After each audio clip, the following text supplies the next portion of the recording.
No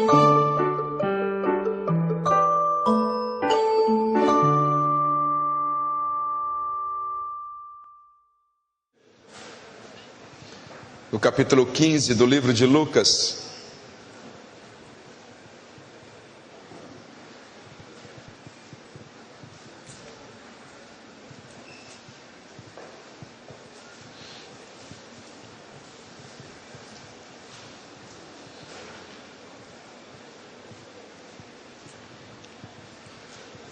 a linguagem que eu vou ler é a Bíblia Nova da Sociedade Bíblica, celebrando a recuperação. Ela está na linguagem de hoje, mas você pode acompanhar comigo. Na tua tradução, a essência é a mesma. Capítulo 15, a partir do verso 11, diz assim: E Jesus disse ainda: Um homem tinha 2 filhos. Certo dia, o mais moço disse ao pai: Pai, quero que o Senhor me dê agora a minha parte da herança. E o pai repartiu os bens entre os 2. Poucos dias depois, o filho mais moço ajuntou tudo o que era seu e partiu para um país que ficava muito longe. Ali viveu uma vida cheia de pecado e desperdiçou tudo o que tinha. O rapaz já havia gastado tudo, quando houve uma grande fome naquele país e ele começou a passar necessidade. Então procurou um dos moradores daquela terra e pediu ajuda. Este o mandou para a sua fazenda, a fim de tratar dos porcos. Ali, com fome, ele tinha vontade de comer o que os porcos comiam, mas ninguém lhe dava nada. Queridos, nem a comida do porco ele comia. Não era o açaizinho, não. Era comida de porco. Ele olhava para a comida e nem essa comida ele comia. Caindo em si, ele pensou: quantos trabalhadores do meu pai têm comida de sobra e eu estou aqui morrendo de fome? Vou voltar para a casa do meu pai e dizer: Pai, pequei contra Deus e contra o Senhor, e não mereço ser chamado de seu filho. Me aceite como um dos seus trabalhadores. Então saiu dali e voltou para a casa do pai. Quando o rapaz ainda estava longe de casa, o pai o avistou. E com muita pena do filho, em outra tradução diz compaixão, correu e o abraçou e o beijou. Preste atenção, não foi o filho que viu o pai, foi o pai que viu o filho. E o filho disse: Pai, pequei contra Deus e contra o Senhor, e não mereço mais ser chamado de seu filho. Mas o pai ordenou aos empregados: depressa, tragam a melhor roupa e vistam nele, ponham um anel no dedo dele e sandália nos seus pés. Também tragam e matem o bezerro gordo. Vamos começar a festejar, porque esse meu filho estava morto e reviveu, estava perdido e foi achado. Então a festa começou. Enquanto isso, o filho mais velho estava no campo trabalhando. Quando ele voltou e chegou perto da casa, ouviu a música e o barulho da dança. Então chamou um dos empregados e perguntou: o que é que está acontecendo? O empregado respondeu: o seu irmão, diga seu irmão, voltou para casa vivo e com saúde. Por isso o seu pai mandou matar o bezerro gordo. O filho mais velho ficou zangado e não quis entrar. Então o pai veio para fora e insistiu com ele para que entrasse. Diga, insistiu. Mas ele respondeu: faz tantos anos que trabalho como um escravo para o Senhor e nunca desobedeci uma ordem sua. Mesmo assim, o Senhor nunca me deu nem ao menos um cabrito para eu fazer uma festa com os meus amigos. Porém, esse seu filho desperdiçou tudo que era do Senhor, gastando dinheiro com prostitutas. E agora ele volta e o Senhor manda matar o bezerro gordo. Então o pai respondeu: meu filho, você está sempre comigo e tudo que é meu é seu. Mas era preciso fazer esta festa para mostrar a nossa alegria. pois este seu irmão, agora diga seu irmão, estava morto e viveu de novo, estava perdido e foi achado. Aleluia. Você pode sentar. Sabe, filhos, é impressionante o que o Espírito Santo pode fazer com as Sagradas Escrituras. Ele pode pegar um assunto, um tema como esse, já tão conhecido, um texto já tão ensinado, ministrado à igreja, e mesmo assim trazer renovo sobre ele. Hoje, quando nós olhamos e lemos a Bíblia, nós podemos interpretar a palavra do Senhor através de duas formas. Ou eu interpreto a Bíblia como lei, como norma, ou eu interpreto a Bíblia como revelação. Os fariseus, quando eles liam a Torá no rigor da lei. Mas Jesus, quando lia a Torá, ele lia a Torá na revelação da lei. Se você lê a Bíblia na revelação da lei, você vai ter uma visão diferente. Você pode ler a Bíblia e entender como regras, mas Jesus nessa tarde está te dizendo, não leia mais a Bíblia como regras, porque eu estou aqui para te ensinar o espírito da lei.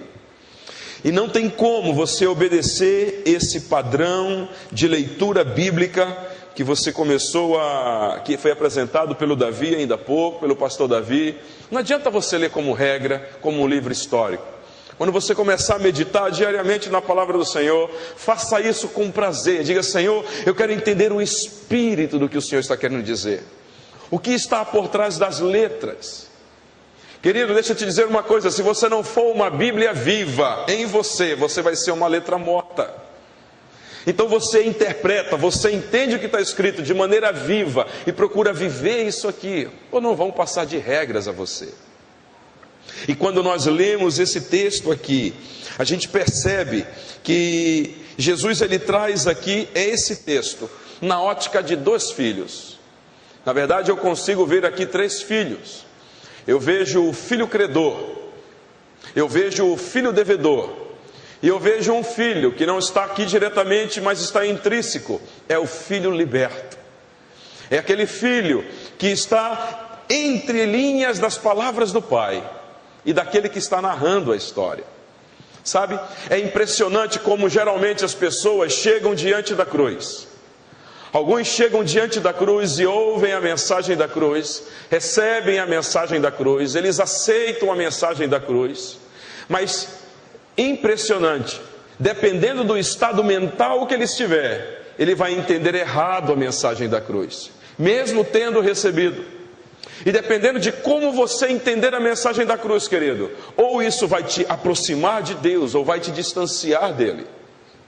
Vocês entenderam isso? Pastor, não entendi nada, então presta atenção para cá. No contexto de todo o capítulo 15 de Lucas, está mostrando a visão de Deus para o homem. Qual é a ótica? Sob a ótica de Deus, como é que Deus vê o homem? Deus ele está olhando para o homem e está dizendo, eu tenho uma visão a teu respeito. E eu vim buscar e achar você que estava perdido e distante de mim. Então ele começa com três parábolas. O capítulo 15 tem três parábolas. A primeira parábola é a parábola da ovelha perdida. Ele vai atrás da ovelha que se perdeu. Depois ele conta a parábola da mulher que perdeu o dinheiro. E a mulher faz uma festa porque achou o dinheiro dela. E aí então ele entra com a parábola do filho pródigo. Então é a parábola de um amor de um pai que se alegra, que se regozija com o nosso retorno. Tem filho de Deus aqui nessa tarde? Agora o interessante é que quando nós lemos essa parábola do filho pródigo, conhecida com esse título, eu vejo aqui um filho, que é o filho mais novo, o filho mais novo que se apresenta diante do pai com débito, com dívida. Sabe, queridos, esse filho mais novo é aquele tipo de pessoa que para ele, tudo o que ele fez não tem preço a pagar.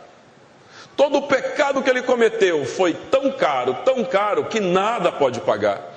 Então toda vez que ele se aproxima do Senhor Jesus, ele se aproxima com a consciência pesada. E ele não consegue usufruir do perdão e do amor que emana da cruz. Você está entendendo isso? Ele sempre está em débito. Ele não percebe que o sacrifício de Jesus por ele foi maior do que qualquer pecado que ele cometeu. Ele não percebe que diante da cruz do Senhor, ele precisa entender que não existe nenhum pecado que ele possa ter cometido, que tenha sido ou que foi mais caro que o preço que Jesus pagou na cruz. Ei, o maior erro de Satanás foi ter posto preço em você. Porque no dia que ele pôs preço em você, Jesus foi lá e comprou. E agora que você é dele, você não tem mais preço, então ninguém pode mais arrebatá-lo da sua mão. Agora você vale mais do que um quadro de Beethoven, agora você vale mais do que um quadro de Mussolini, agora você vale mais do que uma casa em Mosqueiro ou em Salinas, você vale mais do que um apartamento na praia do Leblon, você vale mais do que uma viagem internacional, você vale mais do que o mundo inteiro, você é valioso demais, você não tem mais preço.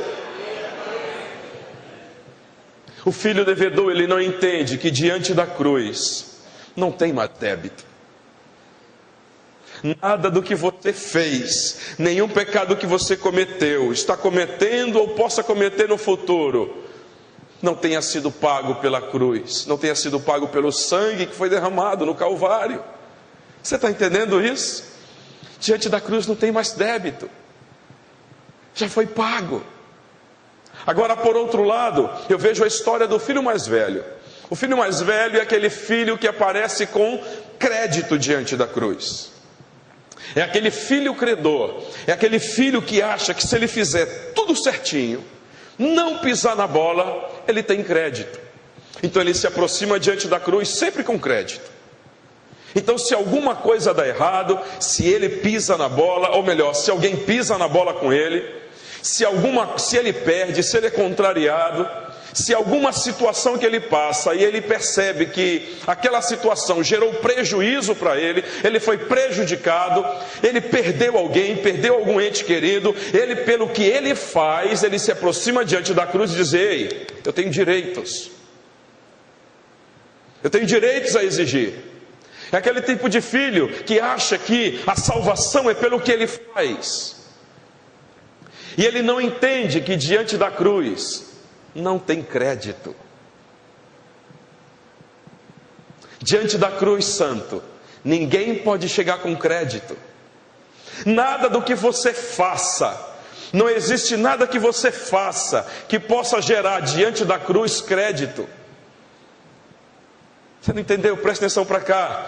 Nenhuma obra que o ser humano pode fazer para Deus, nenhuma obra que Deus faça através de você ou em você para a vida de alguém, nada que você faça para alguém ou para Deus em nome de Jesus vai gerar dívida de Deus para você. Você entendeu isso? Não existe dívida de Deus conosco. Diante da cruz ninguém tem débito, mas também ninguém tem crédito. Diante da cruz, queridos, o que é que tem? Ora, se diante da cruz não tem filho devedor e não tem filho credor, quem está diante da cruz? Diante da cruz só tem o filho livre. Tem um filho livre, tem um filho liberto, tem um filho amado, tem um filho justificado, tem um filho comprado por bom preço, resgatado pelo Senhor. Você entende isso? Não existe nenhum escrito de dívida que você possa ter tido que ele já não pagou. E nada do que você faça pode valer mais do que o sangue de Jesus. Então não adianta, se você é um excelente marido, um excelente pai, um excelente filho, um excelente empregado, um excelente líder. Deixa eu te dizer, a Bíblia diz em Isaías 64 que todas as nossas obras são como trapo de imundície. Você sabe o que era trapo de imundície naquela época? Como naquela época não tinha o absorvente feminino, a mulher pegava um pano e na época dela de menstruação ela colocava aquele pano lá. Depois que ela tirava aquele pano, aquilo não servia para mais nada, tinha que ir para o lixo, aquilo era um trapo de imundície. Jesus está dizendo que as minhas obras são trapo de imundície, que a minha justiça, que aquilo que eu faço, que eu considero de tão valioso, queridos, não é você fazendo a obra de Deus, é Ele fazendo a obra dele em você e através de você. Deus não tem compromisso com o teu ministério, com os teus planos, com os teus sonhos. Deus vela e tem compromisso com a sua palavra para que se cumpra. Você entendeu isso? E isso é libertador, queridos. Isso é libertador. Agora, perceba, quando eu me aproximo diante da cruz, como um filho livre, a pergunta é: por que às vezes eu me comporto como um filho com débito? Por que às vezes a gente tem atitude e age como um filho que acha que tem crédito? Pastor, como é que eu posso identificar que tipo de filho eu estou sendo? Perceba, o filho que Deus deseja que você seja é o filho livre, amém? Mas que tipo de filho nós estamos sendo? Então eu quero traçar aqui na experiência desses dois, e tentar enxergar na história e na experiência deles, o relacionamento deles com o próximo e com Deus, para que nós possamos ter uma leitura, e fazer uma leitura pessoal, e ver, poxa vida, como nós estamos agindo. Amém? E o desejo é você entrar no prumo. Olha só o que diz o verso 19. Vamos ler o verso 19 e 29. Nesses dois versos diz muita coisa sobre os dois filhos. Diz assim no verso 19: e não mereço mais ser chamado de seu filho. Pare aqui.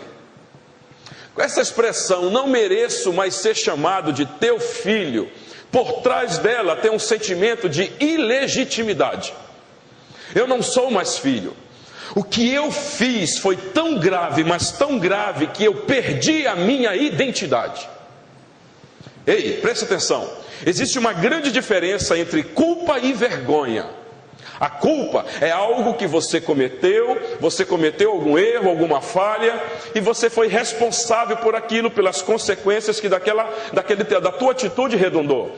Então você é culpado por algo que possa ter acontecido. A vergonha não. A vergonha é quando algo acontece e eu me sinto o erro. Culpa, eu sou o culpado. Vergonha, eu sou o erro. Então o filho mais novo, o filho em débito, geralmente ele se sente envergonhado, se sente, eu não sou mais legítimo, eu não sou mais digno, eu perdi os meus direitos, eu não tenho direito a mais nada, não sou mais digno de ser chamado teu filho, não tenho mais direito de chegar à tua presença como filho, não tenho mais direito de usufruir dos direitos de filho, não tenho mais, dos benefícios de um filho, não tenho mais. Por quê? Porque ele está envergonhado. Deixa eu te dizer uma coisa, queridos, o Senhor não te chamou para andar envergonhado, o Senhor te chamou para andar em glória. Agora perceba, o filho com crédito, ele tem uma visão diferente. A visão do filho com crédito está no verso 29, olha a visão dele. Mas ele respondeu: faz tantos anos que trabalho como escravo para o Senhor, nunca desobedeci uma ordem tua. E aí ele continua dizendo: mesmo assim, o Senhor nunca me deu ao menos um cabrito para eu fazer uma festa com os meus amigos. Sabe o que ele está querendo dizer? O filho com crédito, diante de uma situação como essa, o sentimento dele: eu fui injustiçado. O meu irmão fez tudo que não prestava e ele recebe uma festa. E eu faço tudo certinho e não ganho nada. Isso é injustiça. Querido, às vezes nós estamos olhando para a vida e achando que aquilo que nós fazemos, o ser humano se torna um fazer humano. Então ele começa a achar que as atitudes e que as ações dele vão resumir e redundar em crédito para ele. Então ele se acha que quando ele está diante de uma situação onde ele foi contrariado, onde aquilo que ele queria não aconteceu, alguém tem que pagar o pato. E é injustiça o que aconteceu comigo. É impressionante, muitas pessoas na sua fase da infância, adolescência, quando sofreram perdas ou dores terríveis, e ela não teve responsabilidade nenhuma, mas gera no coração dela um sentimento de injustiça, e de que alguém tem que comprar, alguém tem que pagar. Sabe, filhos, quando nós observamos esse contexto, e a gente observa que o filho livre, ele não age assim. O filho livre, ele tem consciência de que não importa o que ele fez, ele já foi justificado pelo Senhor. Não importa o que os outros fizeram para ele, ele entende e conhece, reconhece que as pessoas são falhas e que ninguém é perfeito. O filho injusto olha para uma situação e diz assim: isso é injustiça, o Senhor está dando os nossos bens para ele, eu estou sendo prejudicado. Em outras palavras, o filho mais velho está dizendo: o que vai ser de mim agora? Já viram pessoas por aí dizendo assim? Eu perdi o emprego, aquele meu patrão fez isso comigo, agora o meu futuro está mudado. O meu esposo me traiu, o que vai ser da minha vida? A minha esposa me deixou, o que vai ser da minha vida? Perdi o meu cachorrinho, morreu o meu cachorrinho, quem vai ser a minha companhia para o resto da vida? É aquele sentimento de que a tua vida mudou porque você perdeu algo. É aquele sentimento de que a tua vida, o teu destino mudou porque você não tem mais aquilo que você tanto desejava. Oh, eu sonhava tanto, eu planejava tanto, e agora eu não vou mais poder. Não, queridos, deixa eu te dizer uma coisa, você precisa entender que como livre, ninguém pode mudar o teu destino a não ser Deus. Ninguém tem o controle e o domínio do teu destino a não ser o Senhor. José foi jogado num buraco, foi vendido como escravo, mas ele permaneceu fiel e sabia do sonho que Deus tinha dado para ele. Foi para a casa de Potifar, serviu Potifar, foi enganado pela Patifa, quer dizer, pela mulher de Potifar, mas ele não perdeu e não deixou de saber quem ele era no Senhor. Foi vendido lá como escravo, foi para a prisão, chegou na prisão, serviu os prisioneiros, passou anos lá. Deixa eu te dizer uma coisa, Deus vai te colocar em lugares altos, mas isso quer dizer que o teu caminho, isso não quer dizer que o teu caminho vai ser fácil até lá. Mas independente de como for o teu caminho, nada e nem ninguém vai mudar o teu destino, só Ele tem domínio e controle do teu destino.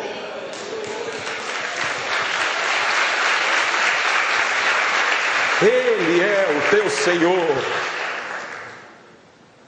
Ele é o teu Senhor. Uma outra coisa que eu observo aqui, na história desses dois, está aqui no verso 17. Olha como os dois se veem. Olha aqui o verso 17.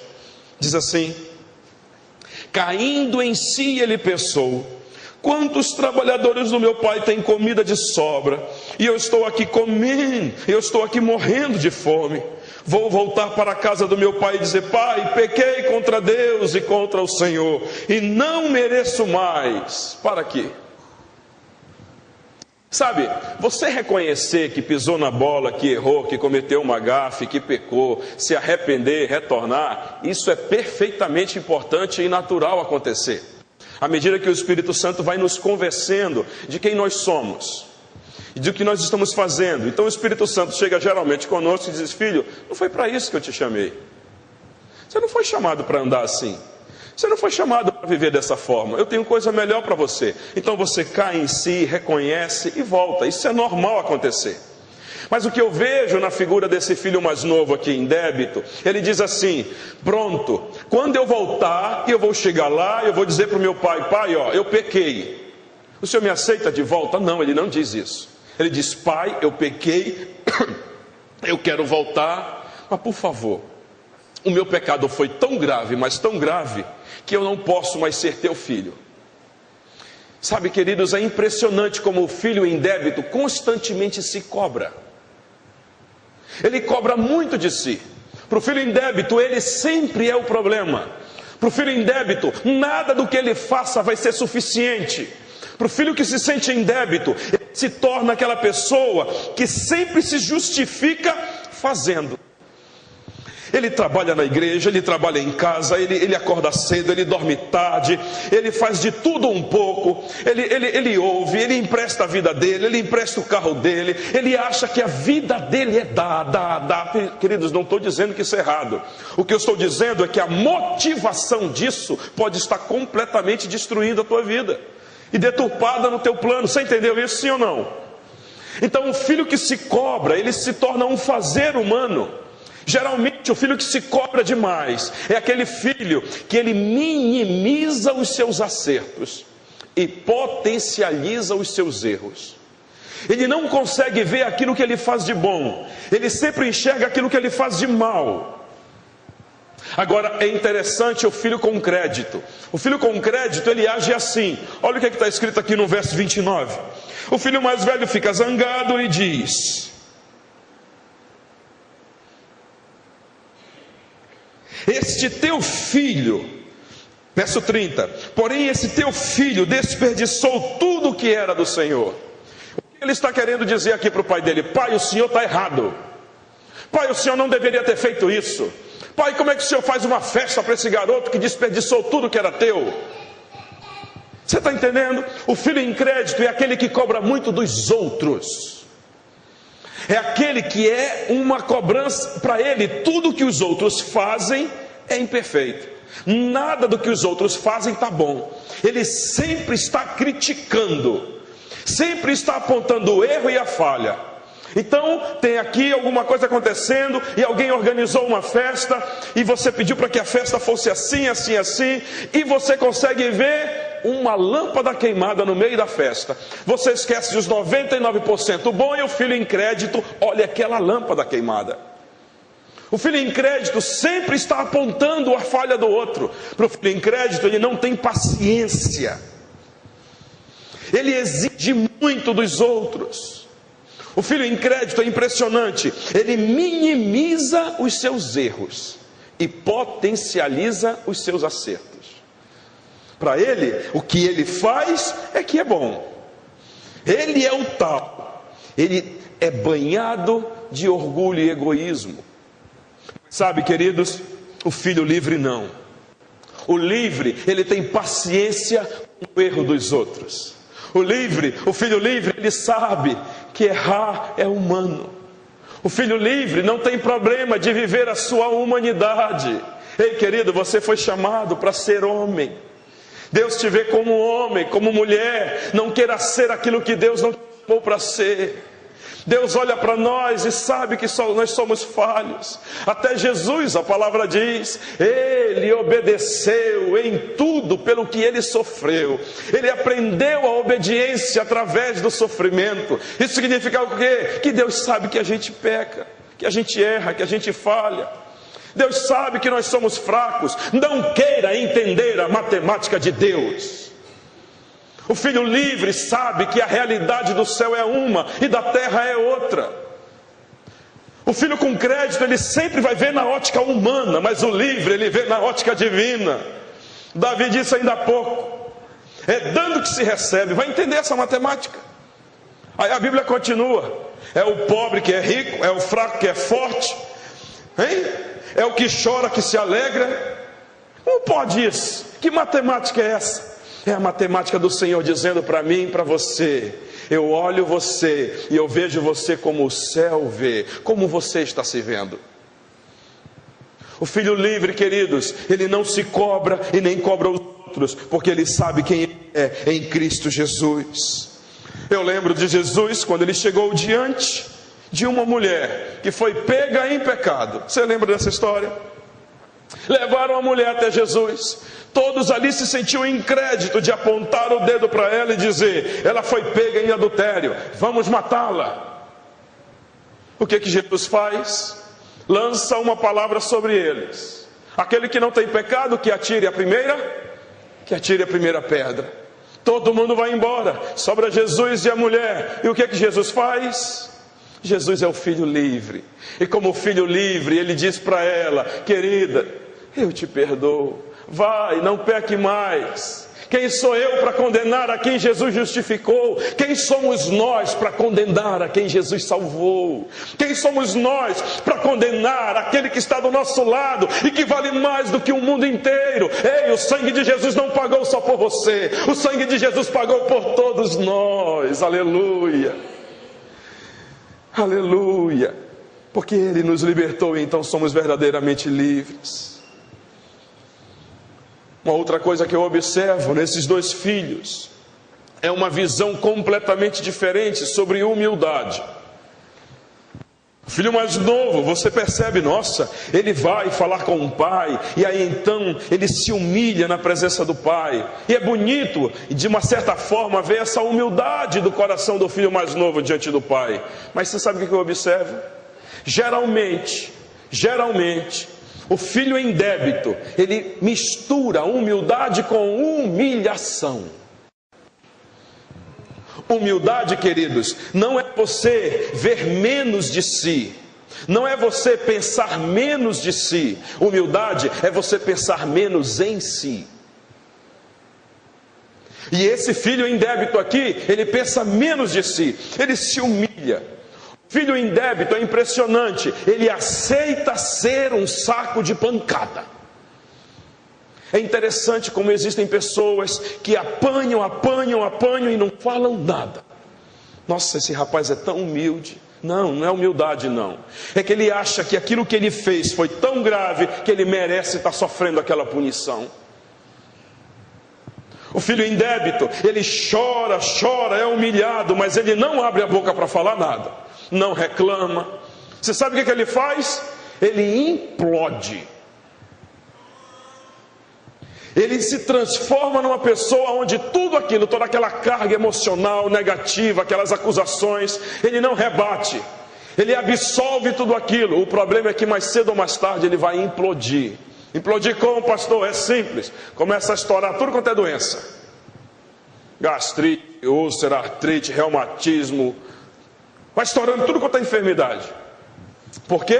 Porque isso precisa sair por algum lugar. Agora aquele filho que se acha com crédito, ele não se humilha, ele é soberbo, ele é orgulhoso. Então o que ele faz? Ele não perde a oportunidade de dizer o que ele acha. Se pisam no calo dele, ele abre a boca. Ele é daquele que diz: eu não levo desaforo para casa. Já viu pessoas assim? Não leve desaforo para casa. Logo agora que eu conheci a Jesus, e a Bíblia diz que eu tenho que ser verdadeiro, eu sou sincero. Bateu, levou. Aleluia, ainda dá aleluia ainda. Não pode ser assim não, santo. O filho em débito e crédito é aquele que acha que ele não pode agir dessa forma, ou seja, ele não pode ficar calado, ele tem que falar, tem que explodir. Mas o filho livre não. O filho livre sabe que a guerra dele não é carnal. Ele sabe que as armas que ele tem que usar não são carnais. O filho livre, como é que ele age? Ele sabe que a partir do momento em que ele foi liberto, ele não pode mais ofender. Ei, querido, você não nasceu para viver ofendido. Deus não nos chamou para andar ofendido não, santo. Pastor, mas o problema é que as pessoas ainda continuam me ofendendo e eu me ofendo. Ei, vou te contar um segredo que é para espalhar. Deus não te chamou para viver ofendido. Deus te chamou para viver morto. Você não foi chamado para viver ofendido. Você foi chamado para viver morto, porque só os mortos ouvem a voz de Deus. Jesus chega em Betânia. E quando ele chega em Betânia, Marta pula no cangote dele: Senhor, se o Senhor estivesse aqui, meu irmão não teria morrido. Jesus diz para ela: Marta, se você crê, você verá a glória de Deus. Aquele que ressuscita chegou, Marta. Não demora muito, vem Maria. Maria pula no cangote de Deus e diz: Senhor, se o Senhor estivesse aqui, o meu irmão não teria morrido. Maria, que era íntima, próxima dele, Jesus diz para ela: Maria, eu sou a ressurreição, Maria. Fica tranquila, eu cheguei. E ela diz: Senhor, eu sei que o Senhor é a ressurreição e todo mundo vai ressuscitar no último dia. Jesus diz: tu não está entendendo nada, mulher. Tem pessoas que andam ofendidas, magoadas, ressentidas, que quando chega a palavra do Senhor para ela, ela não entende. Você sabe por quê? Porque não morreu. Daquela história toda, qual foi o único que ouviu a voz de Jesus? Quem estava morto no túmulo. Lázaro, vem para fora. Você quer começar a ouvir a voz do Senhor, querido? Vai para a cruz. O problema é que a gente chega no Calvário e pensa que está na cruz. Ei, está no Calvário é uma coisa, está na cruz é outra. Você está no Calvário ou está na cruz?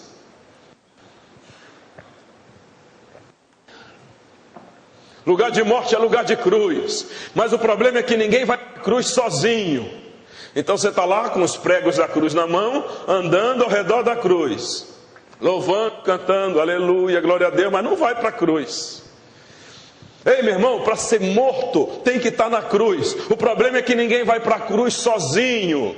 Ninguém se prega na cruz sozinho. Tem que ter um carrasco para pregar. Entrega os pregos na mão do teu marido, santa. Entrega os pregos na mão do teu patrão. Entrega os pregos na mão do teu pai, da tua mãe. Às vezes, pastor, mas eu tenho um inimigo, vizinho que fofoca de mim, me persegue. Dá o prego para ele, santa. É ele que Jesus está querendo usar para te levar para a cruz. Vocês entenderam isso? Está sendo amado, está sendo um instrumento de Deus, para que você não viva mais ofendido, para que você não viva mais magoado, ressentido. Não tem espaço mais para isso, hein? Já não sou eu mais que vivo, mas Cristo vive em mim. Já estou crucificado com Cristo. Estamos crucificados nele. Ah, queridos, e isso me leva a pensar no quesito perdão. É impressionante como nós às vezes temos dificuldade em perdoar. Como nós temos dificuldade em liberar perdão, em pedir perdão. Quando eu olho a vida desse filho em débito, ele diz: eu não sou digno mais. Quem sou eu?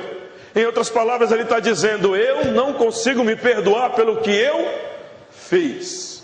Eu vou andar para o resto da minha vida levando esse pecado nas costas. Queridos, é impressionante. Aquela pessoa que não se perdoa, para ela o sacrifício de Jesus não foi válido e está em idolatria. Você não entendeu nada, presta atenção. Para você, o que é idolatria? Quando eu falo a palavra idolatria, imediatamente o que é que te vem à mente?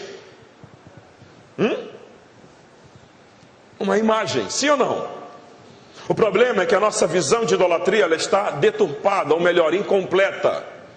Idolatria é qualquer coisa que eu coloco no lugar de Deus na minha vida. Idolatria é qualquer coisa ou alguém que eu digo que pode assumir o destino da minha vida. Idolatria é qualquer coisa ou alguém que eu digo que o que aconteceu vai determinar o meu futuro e vai mudar completamente a minha história. Idolatria é algo que eu digo e penso e imagino que aquilo que eu fiz, o sangue de Jesus não pode pagar, então eu é que tenho que pagar. Como eu nunca vou conseguir pagar, eu vou viver eternamente imperdoado. Vocês estão pensando? Mas na prática, se você for sondar lá dentro do teu coração, muitos vivem assim. Muitos vivem dentro desse sentimento que vai remoendo. Você acorda e algo aconteceu com você há 10, 20 anos atrás. Algo que você fez e que trouxe prejuízo para você ou para alguém. Tem pessoas que passaram por uma experiência terrível de acidente. E num acidente de trânsito, ceifaram a vida de uma pessoa. Uma vida morreu. E você não consegue se perdoar e a pessoa não consegue se perdoar. Outros passaram na infância, na adolescência, por uma experiência sexual terrível. E se acham culpadas por aquilo. Se eu não tivesse com aquela roupa, se eu não tivesse aceitado o convite do meu tio para entrar naquele quarto. Outros não conseguem se aceitar, acham que eles foram a causa do divórcio do papai e da mamãe. O papai e a mamãe se divorciaram por minha culpa. E não conseguem se perdoar. Deixa eu te dizer uma coisa, queridos. O sangue de Cristo Jesus já te purificou de todo o pecado. E se nós não recebermos o poder de purificação do sangue de Jesus, vamos viver com a mente e com a consciência com as obras mortas. Preste atenção. A tua vida, ela não vai mudar. Você pode vir para a igreja, você pode vir para o culto, você pode louvar a Deus, você pode fazer o bem para o próximo, mas se você não se perdoar, querido, já era, esquece. Teu nome está escrito no livro da vida, você está salvo, mas vai continuar comendo migalhas e o pão que o diabo amassou nessa terra. Para falar a verdade, santo, vou tirar a máscara para ser sincero contigo. Você tem que tomar uma decisão hoje de aceitar o perdão do Senhor. E você tem que se perdoar, santo.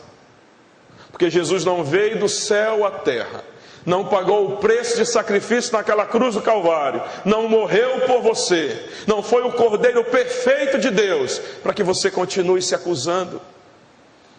Você entende isso?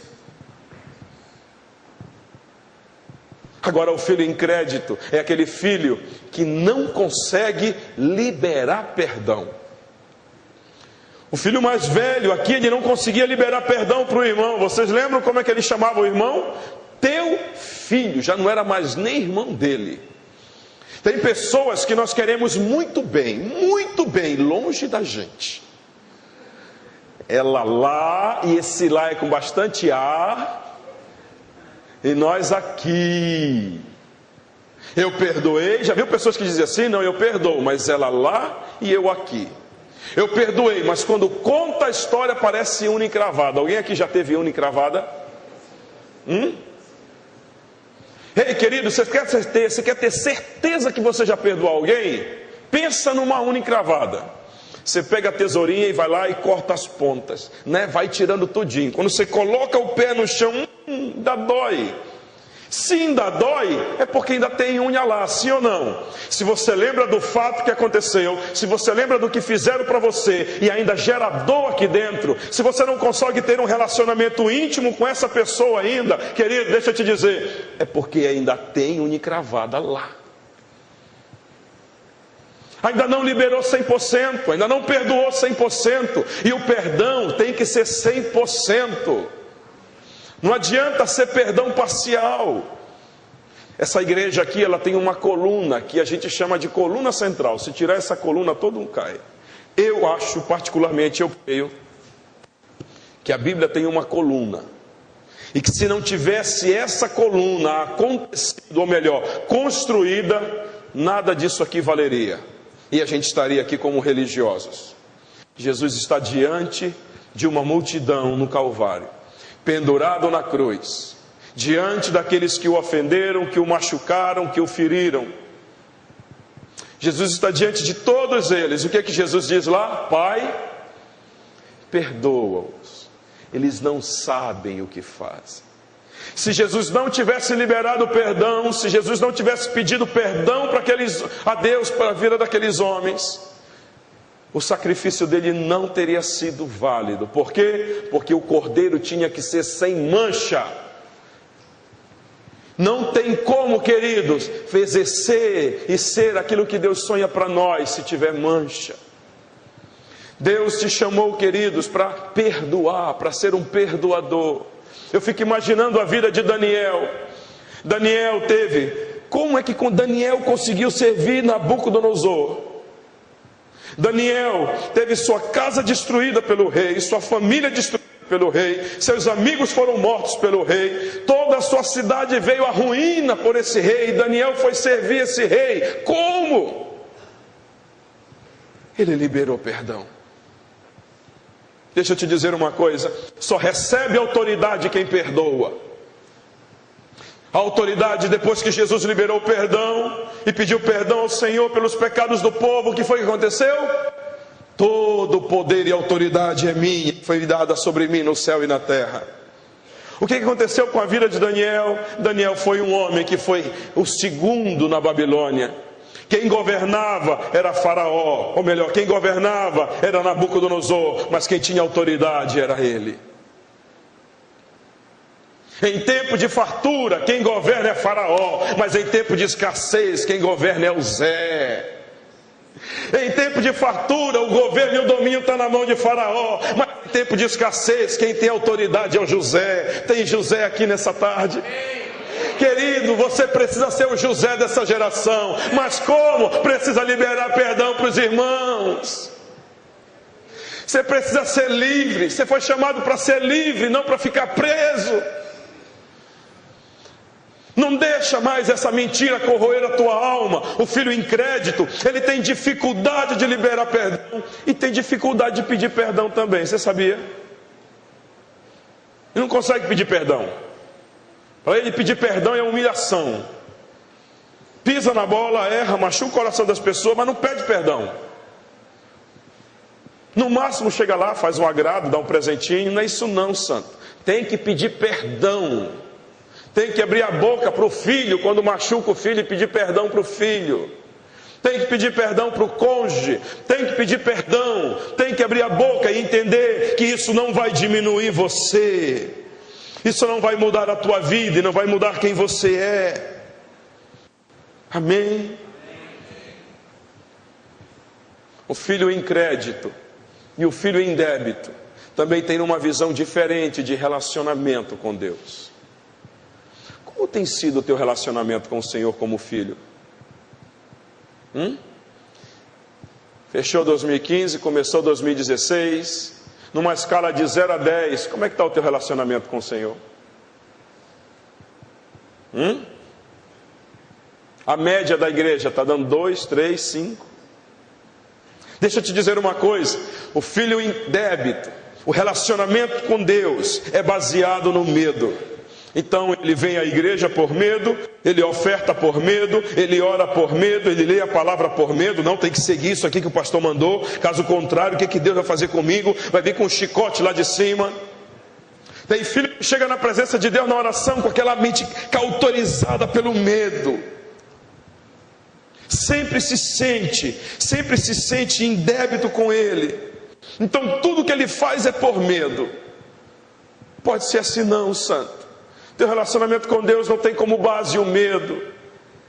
O filho em crédito não é por medo. O filho em crédito tem um relacionamento com Deus baseado naquilo que ele fez. Ele geralmente é aquela pessoa religiosa, é aquela pessoa que lê a Bíblia por religiosidade, oferta por religiosidade. Ele vai em cima do rigor daquilo que tem que cumprir. Ele busca cumprir os 10 mandamentos à risca. Quer fazer tudo certinho. Ele fica irritado quando faz algo errado. Não porque se arrependeu, porque não foi perfeito. O filho em crédito, ele acha que a perfeição dele é que vai salvá-lo.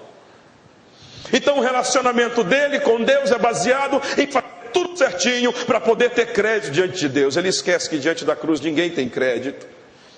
Mas eu e você, queridos, não fomos chamados para ter um relacionamento com o Senhor assim.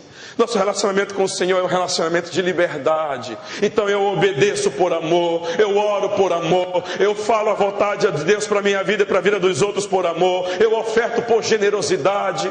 Meu relacionamento com Ele é de um amor incondicional, dele para comigo e meu para com Ele. Eu me disciplino por amor, eu cumpro os mandamentos por amor, eu venho à igreja, adoro, entro em comunhão com os irmãos por amor. Não tem peso de cobrança, tem peso de relacionamento, de unidade, de comunhão. Para o filho livre se relaciona com Deus, ele não precisa de muita coisa não. O foco dele do relacionamento com Deus não está em muita coisa, está em uma só. Às vezes a gente fica criando mecanismos para ter relacionamento com Deus. Não precisa não, querido. A gente só precisa de uma coisa, Shirley. Salmo 24 diz lá: uma coisa eu vou pedir ao Senhor e a buscarei, que eu possa habitar na sua casa todos os dias da minha vida, para desfrutar da beleza da sua majestade e meditar nos seus princípios, meditar na sua palavra. Querido, relacionamento com Deus é você poder estar lá no quartinho, você e Ele, no lugar secreto, dizendo para Ele assim: vem cheiroso, vem, eu quero te beijar hoje. É você dizer para Ele: Jesus, se o Senhor aparecer aqui hoje, olha, vou ser sincero, tu não vai embora mais não, eu vou te agarrar no pescoço. É um relacionamento vivo, não é religioso, não é uma oração farisaica, não, querido. O relacionamento com Deus é de comunhão, é de liberdade, é vida. Como pode alguém, diante de um prato de açaí com pirarucu, não se deliciar? Não, eu vou comer por regra. Não, meu irmão, tem que se lambuzar mesmo, é assim que é gostoso. Como pode, diante do Senhor, teu amado da tua alma, você se relacionar de uma maneira tão social? Tem isso não, santo. Jesus, tu não te preocupas. Eu estou aqui trabalhando, fazendo uma coisa ou outra para te agradar, para ajudar, para fazer tudo. E essa minha irmã que está aí não está fazendo nada. Jesus olha para ela e diz: Marta, Marta, andas preocupada com muita coisa, mas apenas uma te é necessária, Marta. Maria escolheu a melhor parte e dela não será tirada. Você só precisa de uma coisa, você só precisa dele. Eu lembro de um pastor, Rafael, um dia conversando comigo, ele dizendo: Léo, quando eu chego para orar, para falar com meu Jesus, eu não tenho vergonha não, eu falo tudo que eu penso. Tem que ser transparente, santo. Aí ele dizendo para mim: eu me ajoelho na presença dele e digo: papai, que saudade que eu estava do Senhor, vontade de abrir a tua geladeira, beber o leite que está lá dentro. Pastor, pode falar assim com Deus? É claro, santo. Você não fala agora, fica em pé.